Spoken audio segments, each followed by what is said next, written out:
Subling na pahigayon ang Zamboanga City Police Office og anti-drug abuse training sa mga opisyal sa barangay isip pagpahugot sa kampanya Batok Iligal nga Droga sa komunidad.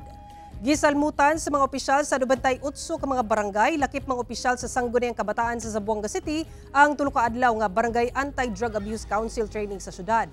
Gipangunahan kini sa mga personahe sa Zamboanga City Police Office. Tumong sa mga aktibidad nga subling makaibalo ang mga partisipante sa mga pamaagi sa pagbatok sa illegal nga droga sa ilang komunidad. Paagi sab kini aron mahibaw-an sa LGU gikan sa mga barangay chairman kung duna na bay resurgence o pagbalik sa paggamit og illegal nga droga ilabi na sa mga barangay nga una nang gideklara nga drug cleared. Matud sa ZCPO, dunay 27 ka mga barangay sa syudad ang drug cleared na ug usasab ka barangay ang unaffected sa droga.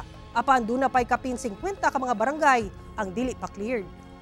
We make sure that we monitor those barangays kasi there's a specific requirement, there are parameters that we need to maintain para i-report sa DILG na yung mga barangay na yan ay cleared pa rin.